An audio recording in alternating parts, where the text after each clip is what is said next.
હું છું હિના અને આપ જોઈ રહ્યા છો ઇન્ડિયા ન્યૂઝ ગુજરાતનું આપણું ગુજરાત. સમાચારની શરૂઆત કરીશું. લોકસભામાં ગૃહની બેઠક દરમિયાન કોંગ્રેસ અને અન્ય વિરોધ પક્ષોના સભ્યોએ નીટ વિવાદનો મુદ્દો ઉઠાવ્યો હતો. વિપક્ષના નેતા રાહુલ ગાંધીએ વડાપ્રધાન નરેન્દ્ર મોદીને વિનંતી કરી કે તેઓ નીટ પરીક્ષાના સંચાલનમાં કથિત ગેરરીતિના મુદ્દે સંસદમાં આદરપૂર્ણ અને સારી ચર્ચાની માંગ કરે. સંસદ સંકુલમાં પત્રકારોને સંબોધતા રાહુલ ગાંધીએ કહ્યું કે રાષ્ટ્રપતિના અભિભાષણ પર આભાર પ્રસ્તાવ પહેલા નીટ મુદ્દા પર ચર્ચા થવી જોઈએ. કોંગ્રેસના નેતાએ પત્રકારોને જણાવ્યું હતું કે નીટ મુદ્દો એ દિવસનો સૌથી મહત્વપૂર્ણ મુદ્દો છે અને વિરોધ પક્ષો સંમત થયા છે કે અન્ય કંઈ પણ પહેલા તેની ચર્ચા થવી જોઈએ. રાહુલ ગાંધીએ કહ્યું યુવાનો ચિંતિત છે અને તેમને ખબર નથી કે શું થવાનું છે. સંસદમાંથી યુવાનોને સંદેશ અને ખાતરી આપવી જોઈએ કે ભારત સરકાર અને વિપક્ષ વિદ્યાર્થીઓની ચિંતા વધારવામાં સાથે છે. રાહુલ ગાંધીએ એ પણ કહ્યું હતું કે ઇન્ડિયા ગઠબંધન માને છે કે આ સૌથી મહત્વપૂર્ણ મામલો છે. તેમણે વધુમાં કહ્યું કે વિપક્ષી સભ્યો આ મુદ્દે સન્માનપૂર્વક ચર્ચા કરશે. હું દેશના વિદ્યાર્થીઓને કહેવા માંગુ છું કે આ તેમનો મુદ્દો છે અને અમે તમામ ભારતીય જૂથોને લાગે છે કે તમારો મુદ્દો સૌથી મહત્વપૂર્ણ છે કારણ કે તમે ભારતનું ભવિષ્ય છો.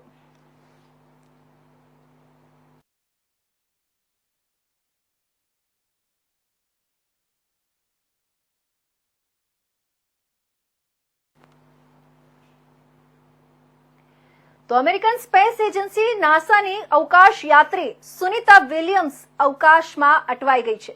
અવકાશમાં ફસાયેલી સુનિતા વિલિયમ્સ માટે તેમની માતાના વતનમાં 3 દિવસીય કાર્યક્રમનું આયોજન કરવામાં આવશે.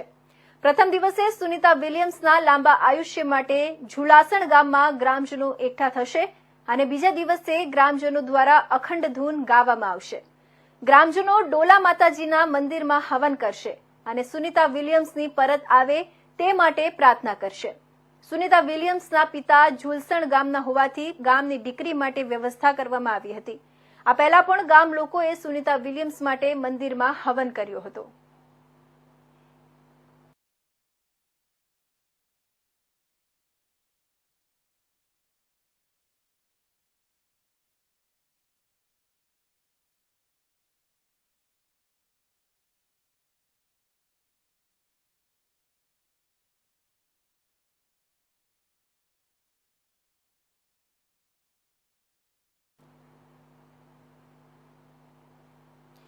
તો રાજકોટ જિલ્લાના ધોરાજીમાં ફરી વાતાવરણમાં પલટો આવ્યો છે. ધોરાજીના આકાશમાં ફરી કાળા વાદળો ઘેરાયા છે. સતત ચોથા દિવસે વરસાદી માહોલ જોવા મળ્યો.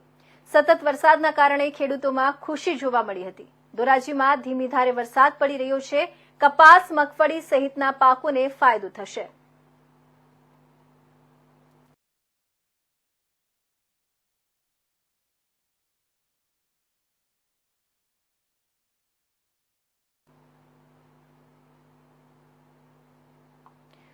તો આ તરફ દમણથી દીવ જતું હેલિકોપ્ટર ખરાબ હવામાનમાં ફસાઈ ગયું હતું. દમણથી દીવ પહોંચતા પહેલા પવન હંસ હેલિકોપ્ટરમાં 4 મુસાફરો દમણથી દીવ જઈ રહ્યા હતા. ત્યારે ખરાબ હવામાનમાં હેલિકોપ્ટર ફસાઈ ગયું હતું. હેલિકોપ્ટરમાં પાયલટ સહિત કુલ 6 લોકો સવાર હતા. હેલિકોપ્ટર દીવ પહોંચતા 10 મિનિટ પહેલા ખરાબ હવામાનમાં ફસાઈ ગયું હતું. મુસાફરોની સુરક્ષા માટે હેલિકોપ્ટરને દીવથી દમણ પરત લાવવામાં આવ્યું હતું. પાયલોટે હેલિકોપ્ટરમાં સવાર મુસાફરોને સલામત રીતે દમણ પહોંચાડ્યા હતા.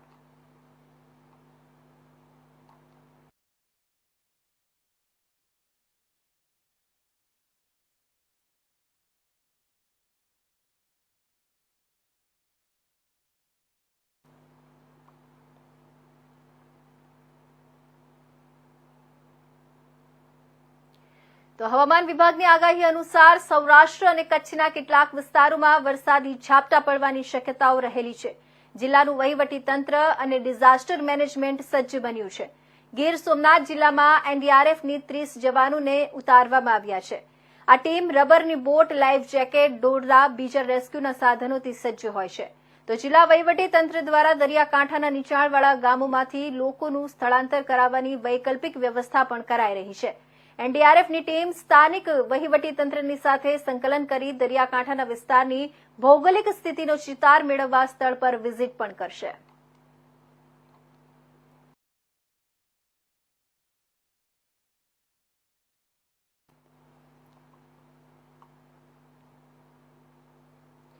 કામરેજ તાલુકાના વિવિધ ગામોમાં કન્યા કેળવણી મહોત્સવ અને શાળા પ્રવેશોત્સવની ઉજવણી કરવામાં આવી હતી.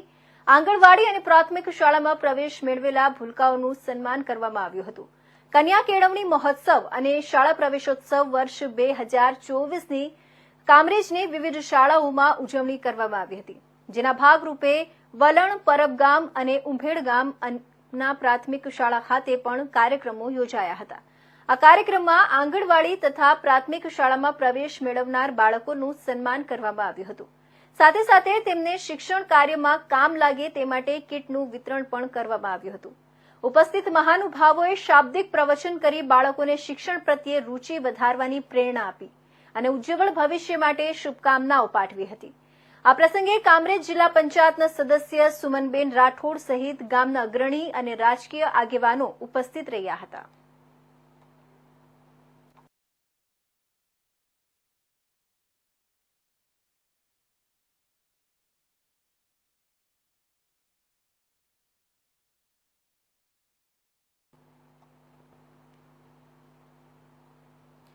તો વર્ષો પહેલા મહાદેવ ગેટ ખાતે જૂની મામલતદાર કચેરી ધમધમતી હતી અને હાલમાં ત્યાં જિલ્લા તેમજ હોમગાર્ડ યુનિટ કચેરી કાર્યરત છે. ત્યાંથી વર્ષો જૂનો ખજાનો મળી આવ્યો હોવાની માહિતી મળી છે. પશ્ચિમ કચ્છ જિલ્લા કમાન્ડન્ટ હોમગાર્ડની ઓફિસમાં રાખેલા જૂના જમાનાના પટારાની તપાસ કરતા તેમાંથી રાજાશાહી વખતની ચાંદીની પૌરાણિક વસ્તુઓ મળી આવી છે. ભુજ શહેર ખાતે આવેલા મહાદેવ ગેટ પાસે જૂની મામલતદાર કચેરી કે જે ટંકસાળ તરીકે ઓળખાય છે, તેમાં જિલ્લા હોમગાર્ડ કચેરી કાર્યરત કરાઈ છે અને જિલ્લા કમાન્ડન્ટ જે પિટારો ટેબલ તરીકે રાખીને બેસતા હતા તેમાંથી વર્ષો જૂનો ચાંદીનો સામાન મળી આવ્યો છે. આ મોટો પિટારો જૂના જમાનાનો હતો. જૂના કમાન્ડન્ટ મનીષ બારોટનું ધ્યાન પિટારાના ખુલ્લા તાળા પર જતા તેમણે તાત્કાલિક પ્રાંત અધિકારી અમિત જાદવને જાણ કરી હતી.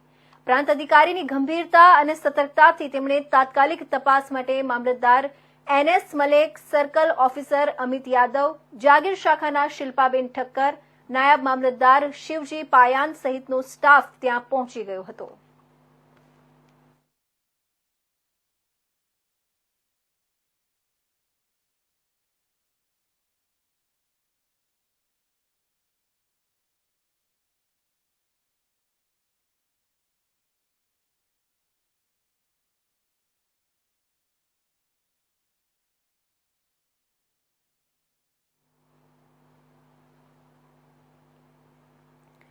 તો ઉમરગામ તાલુકા પંચાયતમાં 15મા નાણાં પંચ અંતર્ગત આરઓ પ્લાન્ટની સુવિધા પૂરી પાડવા હેતુ અનેક સ્થળો પર આરઓ પ્લાન્ટ મૂકવામાં આવ્યા છે, પરંતુ આરઓ પ્લાન્ટ કાર્યરત ન થતા તે હાલ બિનઉપયોગી સાબિત થઈ રહ્યા છે.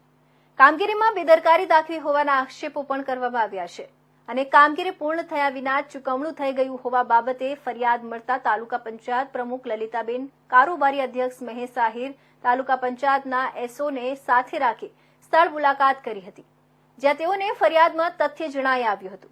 સ્થળ મુલાકાત બાદ તાલુકા પંચાયત પ્રમુખ અને કારોબારી અધ્યક્ષે આરઓ પ્લાન્ટ કાર્યરત ન હોવા છતાં ચૂકવણું થઈ ગયું હોવા બાબતે મુખ્યમંત્રી, જિલ્લા કલેક્ટર સહિત સંબંધિત વિભાગને લેખિત ફરિયાદ કરી તપાસની માંગ કરવા તૈયારી હાથ ધરી છે, જે અંગે તાલુકા પંચાયત પ્રમુખ લલિતાબેન અને કારોબારી અધ્યક્ષ મહેશભાઈ આહિરે વિગતવાર જાણકારી આપી હતી.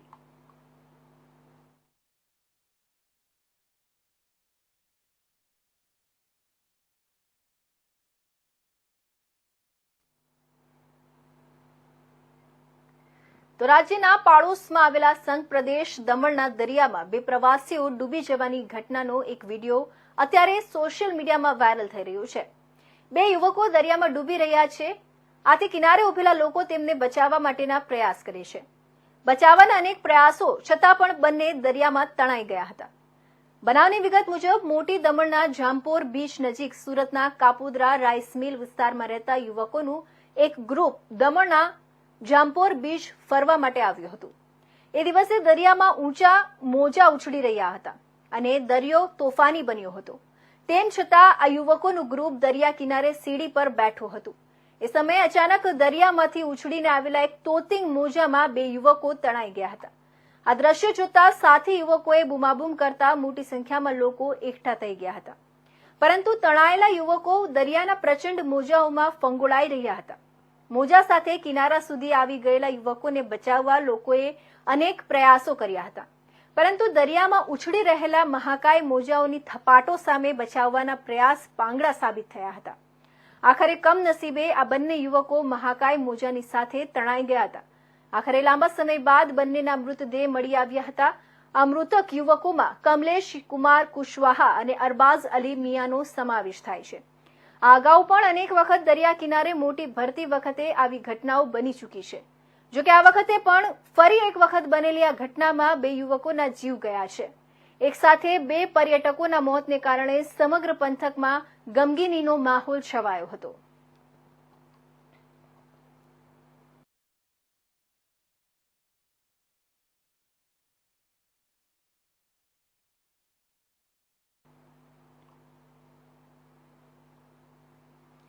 તો આ તરફ આગળ વાત કરીએ. ઉમરપાડા તાલુકાના વડગામના સીપીએમ માંડવા ચોકી જંગલ ખાતાના કમ્પાઉન્ડ નજીક આવેલા એક જંગલીય વિસ્તારમાંથી ગત તારીખ 23મી જૂનના રોજ એક બાળકીનો ડિકમ્પોઝ હાલતમાં મૃતદેહ મળી આવ્યો હતો. બનાવ સંદર્ભે ઉમરપાડા પોલીસ તેમજ સુરત ગ્રામ્ય પોલીસ ઘટના સ્થળે પહોંચી હતી, જે બાળકીના મૃતદેહનો કબજો મેળવી વધુ તપાસ શરૂ કરવામાં આવી હતી. સમગ્ર ઘટના બાબતે સુરત ગ્રામ્ય પોલીસે તપાસનો દર હાથમાં લેતા 11 વર્ષીય બાળકીને 1 થી વધુ વાર દુષ્કર્મ આચર્યા બાદ ગળે ટૂંપો આપીને હત્યા કરાયાનું સામે આવ્યું હતું. પોલીસે ઘટના સ્થળ નજીકના વિસ્તારોમાં રહેતા શ્રમિકોની પૂછપરછ શરૂ કરી હતી. તે દરમિયાન ફતેહસિંહ રમેશભાઈ વસાવા નામનો કે જે પોતે નર્મદા જિલ્લાના સાગબારા તાલુકાના ગોધરા ગામનો રહેવાસી આ જંગલ વિસ્તારમાં મજૂરી કામ માટે અવારનવાર આવતો હોવાનું સામે આવ્યું હતું. પોલીસે તેની સઘન પૂછપરછ કરતા તેના શરીર ઉપરથી નખ મારેલા કેટલાક ઈજાના નિશાનો મળી આવતા તેને કડકાઈથી પૂછપરછ હાથ ધરવામાં આવી હતી. સુરત જિલ્લા એલસીબીએ ફતેહસિંહ વસાવાની કડકાઈથી પૂછપરછ કરતા તે પોતે ભાંગી પડ્યો હતો અને બાળકીની હત્યાની કબૂલાત કરી હતી. જોકે ઘટના દિવસે આ ફતેહસિંહ રમેશભાઈ વસાવાએ બાળકીને જંગલીય વિસ્તારમાં દુષ્કર્મ કરતા બાળકીએ તેના દાદા દાદીને સમગ્ર હકીકત જણાવી દેવાનું કહ્યું હતું, જેથી નરાધમ એવા ફતેહસિંહ વસાવાએ બાળકીને કોતરમાં ફેંકી ભાગી છૂટ્યો હોવાની કબૂલાત કરી હતી.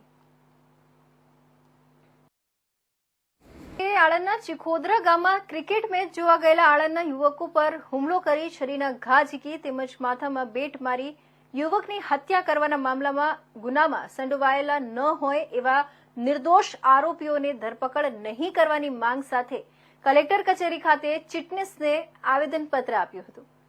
ચિખોદરા ગામમાં બુલેટ ટ્રેન ઓવરબ્રિજ પાસે નાઇટ ક્રિકેટ મેચ જોવા ગયેલા યુવાનની હત્યા કરવાના બનાવમાં હત્યાના ગુનામાં સંડોવાયેલા હોય તેવા આરોપી સિવાય અન્ય નિર્દોષ યુવાનોની હત્યા નહીં કરવાની માંગ સાથે જિલ્લા ક્ષત્રિય સમાજ સંકલન સમિતિના પદાધિકારીઓએ કલેક્ટર કચેરી ખાતે આવેદનપત્ર આપી ઘટનામાં સંડોવાયેલા દોષિત આરોપીઓ સિવાય રાજકીય કિન્નાખોરી રાખી નિર્દોષ યુવાનોને ખોટી રીતે પોલીસ તંત્રને ગેરમાર્ગે દોરી અંગત અદાવતને લઈ ક્ષત્રિય સમાજ અને અન્ય સમાજના યુવાનોને ટાર્ગેટ કરી ખોટી રીતે સંડોવણી કરવાના પ્રયાસ થઈ રહ્યા છે. ક્ષત્રિય સમાજ એ સમગ્ર ઘટનાની તટસ્થ તપાસ કરી ઘટનાના સમયના વિડીયોનો વૈજ્ઞાનિક રીતે અભ્યાસ તથા તપાસ કરી આરોપીઓના મૂળ સુધી જવા અને પોલીસ તંત્ર રાજકીય હાથો ન બની નિર્દોષ વ્યક્તિઓને આરોપી ન બનાવે તે માંગ કરી હતી. વ્યવસાય વકીલાત મારું આજનું આવેદનપત્ર આપવાનો અમારો મુખ્ય હેતુ એવો છે કે તારીખ 22ના રોજ શનિવારે જે ચિખોદરા મુકામે બુલેટ ટ્રેન બ્રિજ નીચે જે ઘટના બનેલી, જે ખૂબ જ દુઃખદાયી કહેવાય, એનું અમને ઘણું દુઃખ છે. પણ આ ઘટના બાદ રાજકીય સમીકરણોએ જે ગતિ પકડી છે અને જે રાજકીય સમીકરણો દ્વારા જે નિર્દોષ માણસો રાજકીય દ્વેષભાવ રાખીને જેમને આ ફરિયાદમાં સંડોવવા માટે પોલીસ પ્રશાસનનો ઉપયોગ થઈ રહ્યો છે, તેમને હાથો બનાવવામાં આવી રહ્યા છે. એ હાથો બનાવી અને નિર્દોષ જે અમારા યંગસ્ટર છે એમને ફરિયાદમાં દાખલ ના કર્યા હોય તો એનું નિવારણ લાવે CRPCની જોગવાઈ મુજબ. એટલા માટે આ આવેદનપત્ર કલેક્ટર સાહેબને આપી અને એ સૂચન કરે કે ભાઈ નિર્દોષ માણસોનો ભોગ ના લેવાય. કારણ કે કાયદો એવું કહે છે કે 100 ગુનેગાર ભલે છૂટી જાય પણ એક નિર્દોષને સજા ના થવી જોઈએ. એ હેતુએ અમે કલેક્ટર સાહેબને આજરોજ આવેદનપત્ર આપેલ છે. એકચ્યુઅલ ડૉક્ટર્સની ઉપર જે હોસ્પિટલ ચાલે છે એમાં રેગ્યુલર ડૉક્ટર્સની ભરતી કરવાની પણ ભલામણ કરવામાં આવી, જેના સંદર્ભમાં એમણે વહેલી તકે બધા ક્લાસ 1 ઓફિસર્સની ભરતી કરવાનું આશ્વાસન આપેલું છે. સાથે સાથે અમારા પીએસસી અને સામૂહિક આરોગ્ય કેન્દ્રોમાં પણ ઓછામાં ઓછા 85 ડૉક્ટરોની જગ્યાની સામે 40થી 41 ડૉક્ટરો જ ભરેલા છે. તો આ બાબતે પણ મારા દ્વારા રજૂઆત કરવામાં આવી. એ પણ વહેલી તકે જગ્યાઓ ભરવાનું આશ્વાસન આપવામાં આવેલ છે. વધુ પોલીસ કર્મચારીઓ અને 5થી વધુ અધિકારીઓ એ સમગ્ર જંગલ વિસ્તારમાં એક શોધખોળ આદરેલ અને ખરેખર બાળકી સાથે શું થયેલું છે, કયા કારણસર એનું ડેથ થયેલું છે એની સઘન તપાસ કરવામાં આવેલ. વિસ્તાર ખૂબ જ દુર્ગમ હોવાથી, ડેન્સ જંગલ વિસ્તાર હોવાથી ત્યાં કોઈ ટેકનિકલ સોર્સની મદદ ન મળી શકતા માત્ર હ્યુમન ઇન્ટેલિજન્સ ઉપર ફોકસ કરતા જે જગ્યાએ બાળકી એના દાદા દાદી સાથે રહેતી હતી એના નજીકમાં જ એક ખેતરમાં કામ કરનાર ખેત મજૂર ફતેહસિંહ રમેશભાઈ વસાવા, જે ગોળદા ગામ નાલાકુંડ ફળિયું સાગબારા નર્મદાનો રહેવાસી છે. તેણે 20મી તારીખે એ બાળકી જ્યારે પોતાના ઢોર ચરાવવા ગયેલી ત્યારે એકલી ભાડી અને એ બાળકી સાથે દુષ્કર્મ કરી અને એ બાળકીએ આ હકીકત પોતાના દાદીને જણાવવાની વાત કરતા આ નરાધમ વ્યક્તિએ એ બાળકીને પોતાનો રૂમાલ તથા ઝાડની પાતળી છાલ ના માધ્યમથી એનું ગળું દબાવી અને એની નિર્મમ હત્યા કરેલ છે. જેને અનુસંધાને ઉમરપાડા પોલીસ સ્ટેશનમાં આઈપીસી કલમ 302, 376ની વિવિધ કલમો 342, 201 તથા પોક્સોની કલમ 4, 6, 10 હેઠળ ગુનો દાખલ કરી અને આ આરોપીને ધરપકડ કરવામાં આવેલ છે. હાલ રિમાન્ડ મેળવવાની હા, એટલે બંદર મારું ચાલુ હતું કાલ જેટલું બતાડું તમને બતાડું મારું હશે 100%.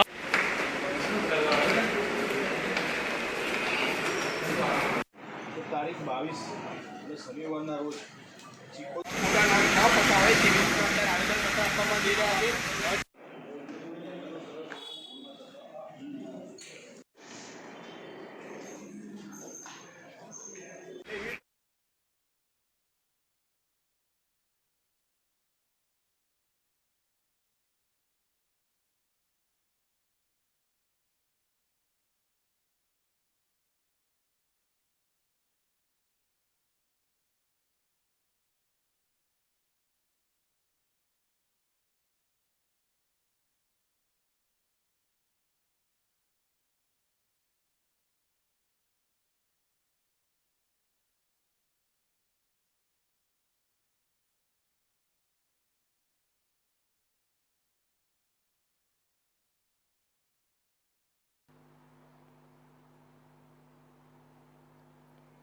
તો ભુજ શહેરના દાદુપુર માર્ગે ગઈકાલે એક ગાયનું ખુલ્લી ગટરમાં પડી જવાથી મૃત્યુ નિપજ્યું હોવાની ઘટના બનતા ગૌપ્રેમીઓમાં નારાજગી ફેલાઈ હતી.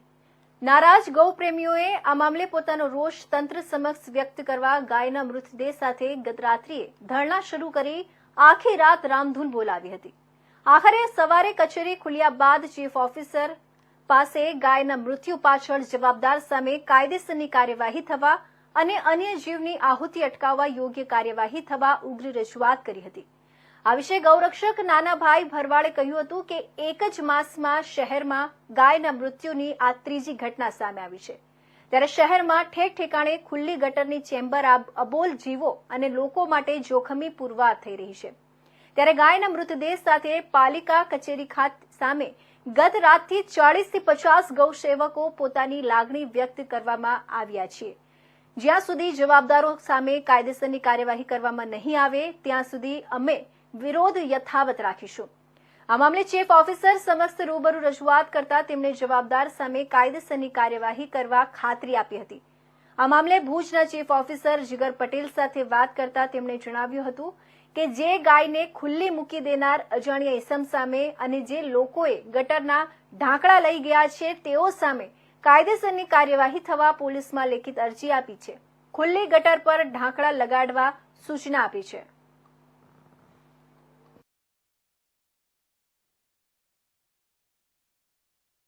ભુજ નગરપાલિકાની બેદરકારીના કારણે છેલ્લા 1 વર્ષની અંદર 7 થી 8 ગૌવંશના મૃત્યુ નીપજ્યા છે.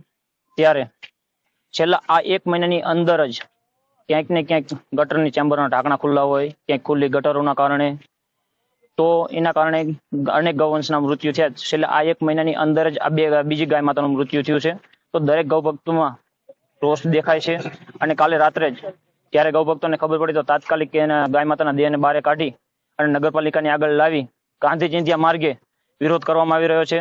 અને તાત્કાલિક નગરપાલિકાને અમે સૂચન કરીએ છીએ કે નગરપાલિકા તાત્કાલિક આવી જે ખુલ્લી ચેમ્બરો, ગટરો એને તાત્કાલિક ધોરણે બંધ કરવામાં આવે અને જેની બેદરકારી હોય એના વિરુદ્ધ ફરિયાદ કરવામાં આવે. આની પહેલા પણ અનેક ઘટનાઓ બની છે, તો નગરપાલિકાની કેમ આંખ ઉઘડતી નથી? વારંવાર કેમ આવી ગાય માતાને, નિર્દોષ ગાય માતાને અબોલ જીવોના હત્યા કરવામાં આવે છે? તો એના ઉપર કેમ નગરપાલિકા કઈ કાર્યવાહી કરવામાં આવતી નથી? તો દરેક ગૌભક્તોમાં રોષ દેખાય છે, પણ છતાં પણ દરેક ગૌભક્ત ગાંધી ચિંધ્યા માર્ગે આંદોલન કરશે. રામધૂન આખી રાત બોલાવી અને ગાય માતાના આત્માને શાંતિ મળે માટે પ્રાર્થના પણ કરવામાં આવી છે. અને ગાંધી ચિંધ્યા માર્ગે જ આંદોલન ચાલુ રહેશે. જ્યાં સુધી આના ઉપર કાર્યવાહી કરવામાં નહીં આવે ત્યાં સુધી દરેક ગૌભક્ત આંદોલન ચાલુ જ રાખશે.